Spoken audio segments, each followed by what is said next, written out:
Russ, what are you doing here? I'm sorry to bother you so early. I gotta talk to somebody. What's the matter? I got arrested. What do you mean you got arrested? For what? Drugs. Transportation and possession of drugs. I don't understand. How did that happen? Somebody stuck some heroin in the back of my truck without me knowing it, and I got busted. It's just that simple. Oh, boy. Russ, I'm sorry. Yeah, me too. The word's already out. You don't get kicked out of school for this. But you didn't do it. They'll understand that. Oh, will they? You know how strict my coach is. Man, he's gonna suspend me. I'm not playing in tomorrow night's game. Okay, so we get a lawyer. He'll straighten it out. Yeah, just like with Lori, huh? All it takes is a couple of weeks in court and a truckload of money. Russ, come on. You'll find a way. Oh, and Lori. Oh, no, I gotta listen to another sermon. Look, will you stop worrying about Lori? Lori will understand. She always understands, no matter what you do. Yeah, you know, Beck, sometimes I wonder if it's all worthwhile. Look, Russ, you're worried, you're upset. Hey, things are gonna work out. Yeah, just like with Lori and you, huh? The time I borrowed the money and now this. Man, I've got a Midas touch for everything, don't I? You got me. That's what you got. And I'll do anything I can to help you.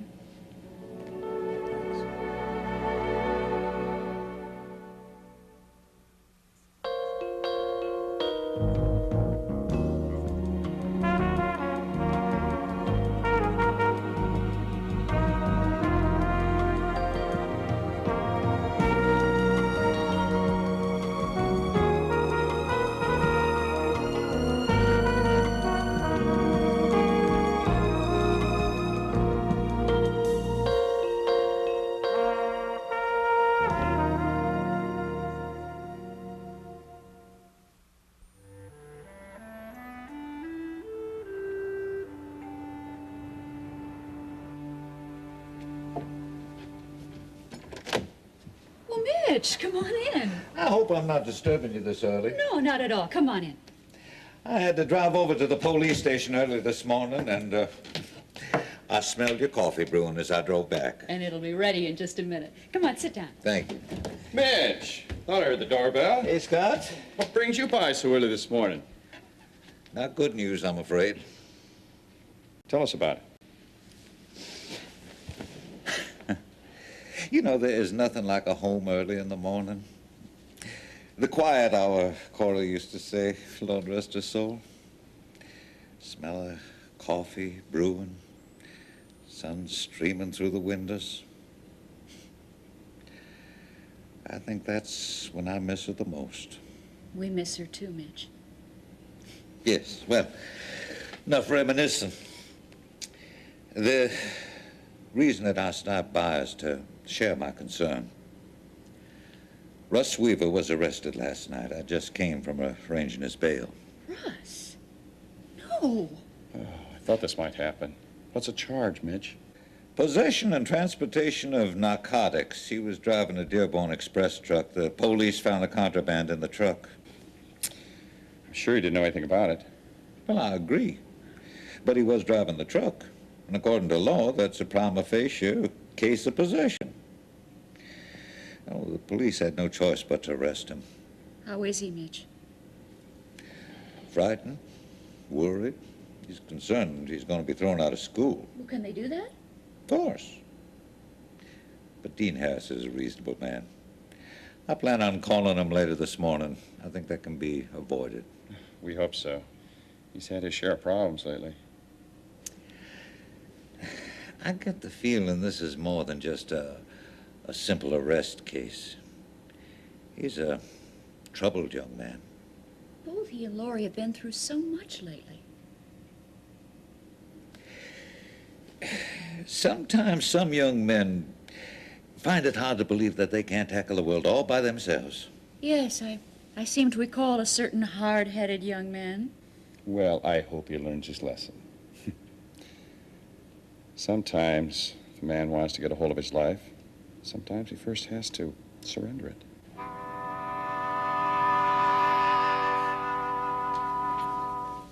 Professor Collins sent these over for the dean. Thank you. Still waiting. No, I like it here, Francis. They're taking bets on you being suspended. And you came over to cheer me up, right? No, simply reporting the situation. Personally, I think it's an interesting hypothesis. The administrative code empowers the deed to rule in such cases, but the spirit of the law would seem to indicate otherwise. Yeah, get lost, huh, Francis? Why don't you go out and count bricks on the north side of the library or something? I'm just trying to help a friend. Me? No, Becky. She's worried about you. Yeah, now. well, let me worry about her, huh? You know, the only problem is, Russ, you never worry about anybody but yourself.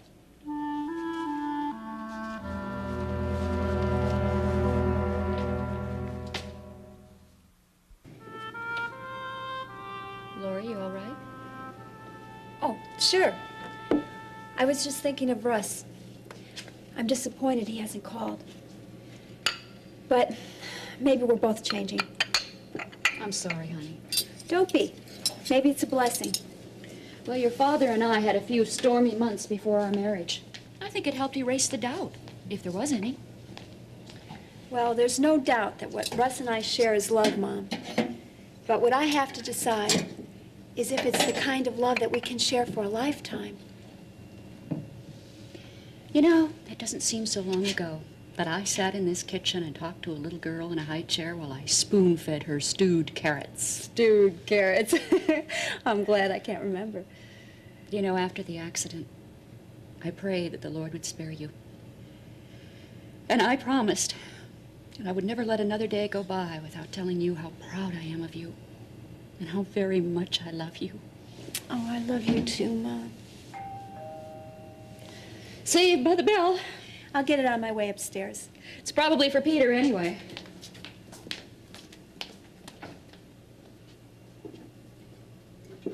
Mom, it's Mrs. Cummings. Come on in, Liz. Coffee? Oh, thank you. I'd love some. How's Jeff? Well, I stayed at the hospital last night until he fell asleep. The doctor told me to support him all I could. You know, talk about positive things, fun times. I can understand that. So can I. It's just that when there hasn't been much happiness in the past several years, it's a little difficult.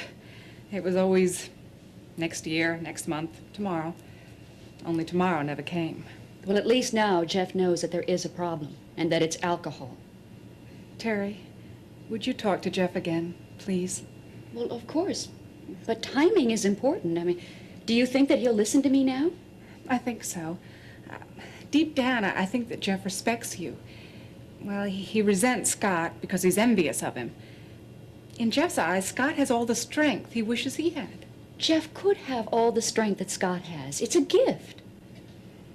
Jeff doesn't have any direction. I've seen him drift from one idol to another. First clothes, then cars, then jobs, then women, then alcohol. When will it end? When he finds the only answer there is.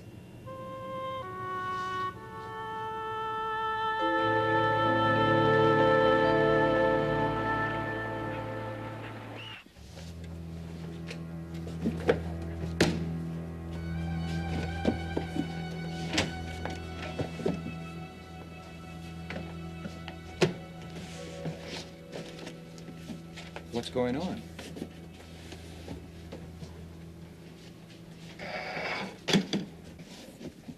You get the picture, Charles? You're going in the garbage. You guys, get lost. Come back when I call you.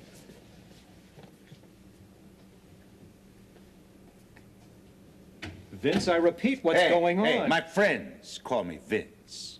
You call me Mr. Cardello. But you arranged my bail. Oh, can I help it? If I got a big heart? I wanted to talk to you. I wanted you to understand how I feel, Carpenter. I feel used by you, and I don't like being used. Oh, yeah, there's got to be some sort of a misunderstanding. Oh, not anymore, there isn't. You want to play in the big leagues? You win big, you lose big. You just lost.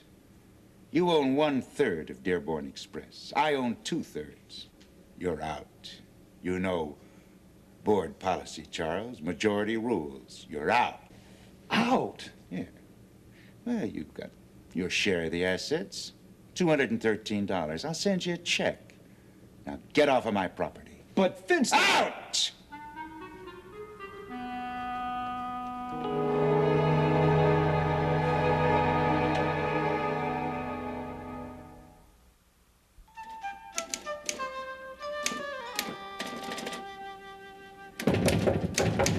It's open. Hey, Russ, Morning, come on Mitch. in. Sit down. Yeah, I got the call that you wanted to see me. That's right. I have a paper here. I need your signature on. It's a court document. All right. Yes, sir. Bottom line. There you are, sir. Well, how'd it go with Dean Harris? Oh, pretty good. He said he'd just put me on probation until there was a disposition on the case in court. That's reasonable. Yeah, I wasn't so lucky with Coach Trepp, though. Oh? Suspended me from the football team. No part-time work. You knew that beforehand? Yeah. Then you got no complaint. Oh, we'll be going in for a preliminary hearing next Thursday. I expect they'll drop charges at that time. Police know that you are nothing but a victim of circumstance. Then why did they bust me in the first place? Well, that's their job. They have to enforce the law. They're not allowed to judge. But, Russ, you may be innocent of this possession charge, but you're guilty. Poor judgment. What do you mean? You're old enough to judge character. You know right from wrong. God plants that knowledge in all of us. You may not have known exactly what this bunch is up to, but I'm sure you knew it wasn't good. Hey, I did it to help Lori. The money was for a doctor. You, sure you didn't do it just to impress Lori? Maybe a few other people, too? I got a 2 o'clock class I gotta get to. Russ, I don't mean to put you on the spot. Remember, it was you who called me. Making mistakes is all part of growing up. But once you make one, you should be able to learn something from it. Yeah. I've learned that I'll keep my, self to myself next time. Mind my own business. Well, now, if you're going to be a doctor, that attitude's a little narrow.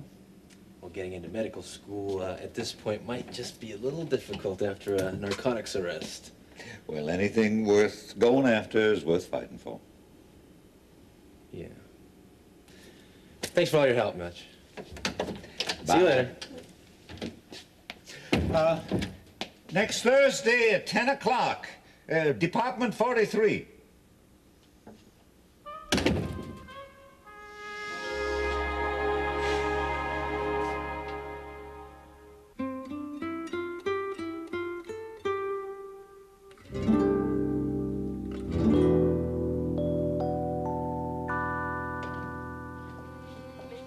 Hi, Jeff. How you feeling? How do you think I feel? You lay in this dump and drink warm fruit juice and watch Captain Kangaroo for a week and see how you feel. I'm walking out of here tomorrow, Liz. Jenny said to tell Daddy hi. You're a lousy liar.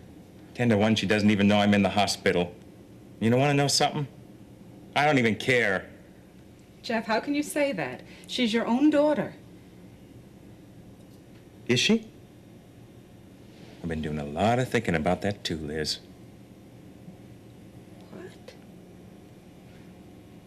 What are you saying? She's not much like me, is she, Liz? I was away on the road for Protochem when she was born, wasn't I, Liz? Jeff, please don't. What's the matter? I touch a nerve, huh? Somebody else been sleeping in my bed, huh? Is that it? Is that why you're always nagging at me? What's the matter? You're rotting inside with guilt? Jeff, you must be sick to be talking like this. No, it's not gonna work, Liz. I'm not sick, and I'm not an alcoholic. You want me to be, but I'm not. Now, I'm getting out of here, and I'm getting away from your nagging and away from that whining kid. I have put up with your selfishness for 11 years, Jeff. You have lied, cheated, stolen, even hit me. And I have stood by you, somehow hoping that the man I married would find himself. But you can't, because you're not a man. Get out of here! Stop! Just get out! Oh, Derek. Well, look who's here, the Salvation Army. Where's your bonnet? Why didn't you bring your tambourine? Just get out of here, would you, both of you? Now keep him out of here.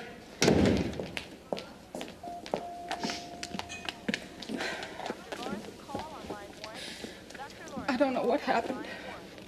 The minute that I walked in the room... Terry, what can I do? The blind cannot lead the blind. If you want to provide Jeff with answers, you're going to have to find some for yourself. I don't understand. Liz, I love you, so I'm going to be blunt. Neither you nor Jeff has any inner strength. Jeff is looking for answers in a bottle, and you're looking for answers in me. I'm not the answer, Liz. I can't solve your problems. I can only show you what works for Scott and me. And what path you choose to walk is your decision. I'm not sure I can do that, Terry. The answer's in you, Liz. It's in all of us. There's a time in life when we all have to face it, and face it alone. Dr. Reed, call radiology. Dr. Reed, Can't call you? radiology. Won't you? Pray for you. I have, and I will. But the Lord's waiting to hear from you. He knows about this, Liz. He wants to help. He loves you and Jeff. Just ask. He'll answer. He promised.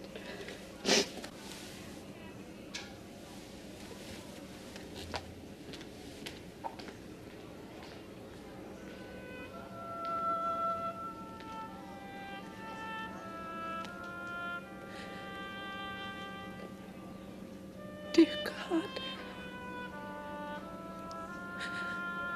help me. Please, please help me. Operator, I am trying to get 5559450, and I just keep getting this recording. That's right, no longer in service. Oh, I'll hold. No, that just can't be. This is my father's office. Yes, of course, I know the number. No, I don't want to talk to your son. Sir. Father, I've been trying to get you for over an hour. What has happened to that phone of yours? Not now. I need time to think. Time to think. No, no, no. You need to look at this. This is a foreclosure notice. A process server knocked on the door, stuck it in my hand over an hour ago, and you've got to do something. Would you get me a bourbon, Mim? Maybe you don't understand. Oh, we're being thrown out. Evicted? They've called our loan. Oh, I understand, all right. There's nothing I can do about it. What do you mean there's nothing you can do? Vince Cardello dissolved the partnership. He sold Dearborn Trucking and liquidated the profits. Miriam, we are broke. Is that why Nick Trench isn't returning my calls? I feel quite sure. They are extremely powerful men. Well, they can't do this to us. Your attorneys, can't they do something? Attorneys cost money, Mim. I don't have any. Well, we just can't move out of here. Where would we go? Everything I own is right here. Do you have any money in the bank? No, I don't have any money. I was just going to ask you for some. Well, I have a little less than $300. They cleaned me out. Father, they've given us 3 days to get out of here. Now you've got to do something. Father, I said you have to do something. Miriam, for once in your life, why don't you just shut up?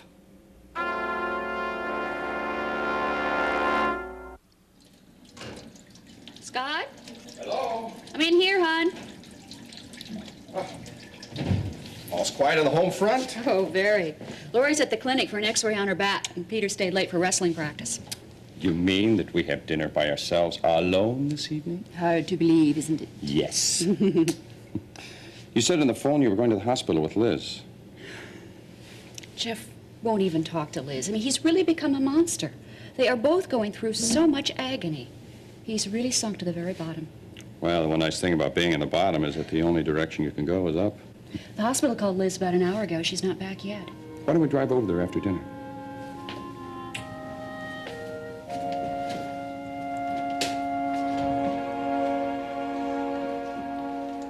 Dr. Lawrence, call on line 1. Dr. Lawrence, sedated some this morning after the outburst, but I think you'll find him alert enough now.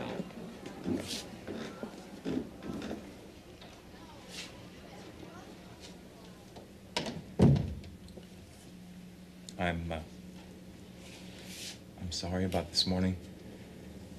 It's a bad night. I understand. Jeff, I asked Liz to come early because there's something we need to discuss.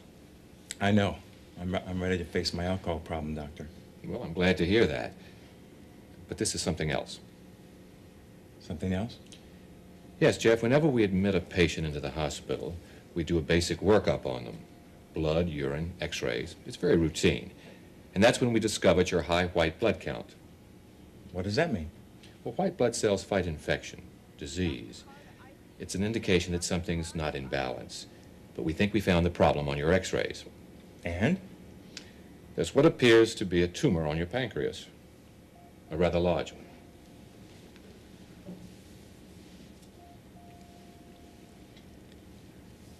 What is that? Well, we're not sure, Jeff. But it's very important that we find out. Soon. Now, we'll need to do some tests and maybe a biopsy. You mean surgery? Well, I'm not sure, Jeff. It depends on what the tests show.